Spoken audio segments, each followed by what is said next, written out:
नमस्कार दोस्तों अक्सर लोगों से यह कहते सुना है कि यार हम हमेशा मोटिवेट होना चाहता हूँ। हमेशा मोटिवेट रहने के लिए आपको खुद कुछ ऐसी तैयारियां करनी होंगी, ऐसे परिवर्तन करने होंगे जिससे आप हमेशा मोटिवेट रह सकें। दोस्तों, आपको मोटिवेट कोई बाहर से नहीं कर सकता। दुनिया में कोई भी ऐसा व्यक्ति नहीं है जो आपको मोटिवेट कर सके। यदि आप हमेशा मोटिवेट रहना चाहते हैं तो आपको अंदर से मोटिवेट होना पड़ेगा। आपको खुद से यह तैयारी करनी पड़ेगी, तभी आप हमेशा अपने आप से, अपने अंदर से मोटिवेट रह सकते हो। तो दोस्तों, इसके लिए मैं 3 ऐसे स्टेप बताऊंगा जिनका आप अपने जीवन में अनुसरण करके आप हमेशा मोटिवेट रह सकते हैं।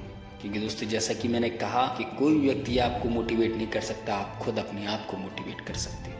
दूसरा व्यक्ति केवल हमें इंस्पायर करता है, यदि दूसरी भाषा में कहा जाए तो वो केवल रास्ता बताता है, चलना हमें खुद पड़ता है। ऐसे ही दोस्तों, ऐसे 3 स्टेप के बारे में बात करूंगा जिसको हम अपने जीवन में अनुसरण करके हमेशा मोटिवेट रह सकते। सबसे पहला है be physically and mentally strong. दोस्तों, एक स्वस्थ शरीर में स्वस्थ मन का वास होता है और उस स्वस्थ मन में स्वस्थ विचार आते हैं। और जब स्वस्थ विचार हमारे साथ हमेशा रहते हैं तो हम हमेशा प्रेरित रहते हैं। वह कोई भी व्यक्ति, कोई भी बाहर की वस्तु डीमोटिवेट नहीं कर सकते। तो दोस्तों, यदि हमें अपने आप को, अपने जीवन को बदलना है, सबसे पहले हमें फिजिकली स्ट्रांग रहना होगा। हमें अपनी डेली रूटीन में कुछ ऐसे चेंजिंग करने होंगे जो हमारे शरीर के लिए लाभदायक। जैसे कि हमें कुछ अपनी डेली रूटीन में योगाभ्यास को मेंशन करना होगा, कुछ अच्छी चीजें पढ़ने की आदत डालनी होगी, कुछ अच्छी किताबें पढ़ने की आदत डालनी होगी, कुछ अच्छे वीडियोस जो हमें मोटिवेट कर सकें, उन वीडियोस को देखने की आदत डालनी होगी। दोस्तों, आप किसी एक चीज से हमेशा मोटिवेट नहीं रह सकते, किंतु ये सारी चीजों को यदि आप एक साथ अपने जीवन में, अपनी दिनचर्या में लाएंगे तो आप जरूर हमेशा मोटिवेट रहेंगे अपने स्वस्थ शरीर के साथ। जैसा कि दोस्तों मैंने कहा कि स्वस्थ शरीर में एक स्वस्थ मन का वास होता है और स्वस्थ मन में स्वस्थ विचार आते हैं और वही विचार हमें हमेशा मोटिवेट रखते हैं।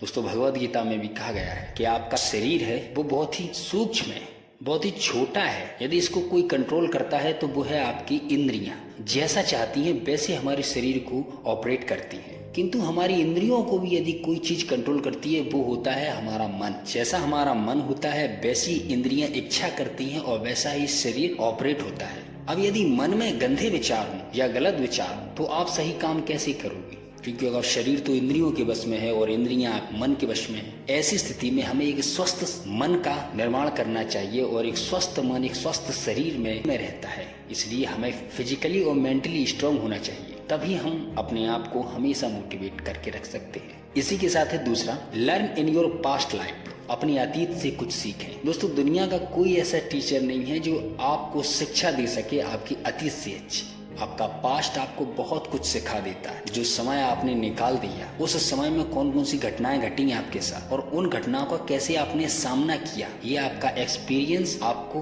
वर्तमान में जीने के लिए ताकत देता है और भविष्य बनाने का मौका देता है। आप ही की कहानी दूसरों के लिए इंस्पिरेशन बन जाती है। दूसरे लोग सुनना पसंद करते हैं कि कैसे एक गरीब व्यक्ति एक मिलेनियर बन गया, कैसे एक छोटा सा व्यापारी बहुत बड़ा कारोबारी बन गया। ये सारी चीजें आपके पास्ट से जुड़ी होती है। जो आप पास्ट में करते हो और उनसे आप सीखते हो, उसे प्रेजेंट में अप्लाई करके अपना भविष्य बना लेते हो। दोस्तों, यदि हमें हमेशा मोटिवेट रहना है तो इसका दूसरा मूल्यवान स्टेप है, वो है हमें अपनी पास्ट लाइफ से सीखना। दोस्तों, कहते हैं कि लोग गलतियां करके सीखते हैं, लेकिन उससे भी अच्छी बात यह है कि हम खुद गलतियां करके ना सीखें बल्कि दूसरों की गलतियों से हम सीखें। इसका सबसे बड़ा बेनिफिट होगा कि हमारा समय बचे। टाइम इज द मनी, समय पैसा है। जब हम खुद गलती करते हैं तो हम अपना समय वेस्ट कर देते हैं, अपना पैसा वेस्ट कर देते हैं और कुछ डिप्रेस्ड भी हो जाते हैं। लेकिन जब हम किसी दूसरे व्यक्ति को उसी काम में असफल देखते हैं तो उससे हम यदि ये सीख लेते हैं कि इस व्यक्ति ने कौन कौन सी गलतियां की थी जो मुझे नहीं करना है, तो आप फर्स्ट अटेम्प्ट में ही सफल हो जाते। इसलिए कोशिश करना है कि हमें गलतियां नहीं करनी है, हमें दूसरों से सीखना है और अपनी पास्ट लाइफ से कुछ सीख के चलना है। क्योंकि आपका पास्ट जो सिखा देता है वो कोई नहीं सिखा सकता।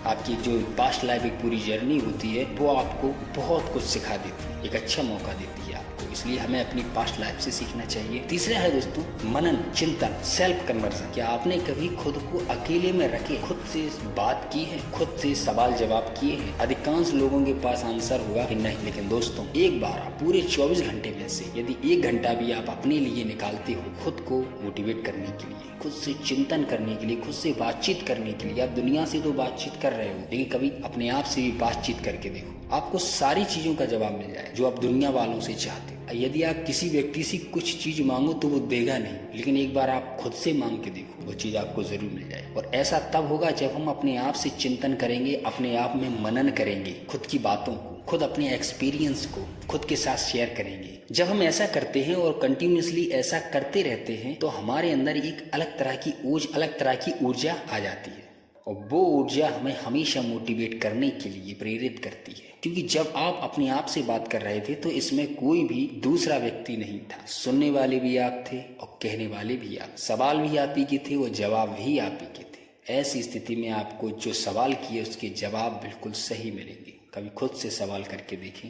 दोस्तों यदि हम अपने जीवन में इन 3 रूल्स को फॉलो करते हैं तो हम हमेशा मोटिवेट रह सकते हैं, जो कि आज की सबसे बड़ी ज़रूरत है। लोग डिप्रेस्ड हैं, लोग परेशान हैं, पता नहीं किस चीज़ की उन्हें प्रॉब्लम है। छोटी छोटी चीज़ों को वो बड़ा कर देते हैं, प्रॉब्लम्स को इतनी बड़ी कर देते हैं कि उनसे सॉल्व नहीं होती। और जब तीसरे व्यक्ति के पास जाता है वह व्यक्ति, तो बात और बढ़ जाती है। और सबसे बड़ा कारण था कि आप डीमोटिवेट थे। इसलिए हमेशा अपने आप को मोटिवेट रखें और इन 3 स्टेप को अपने जीवन में अप्लाई करें। दोस्तों एक अद्भुत चमत्कार आपके साथ होगा और आप अपने जीवन में सफल हो जाओ।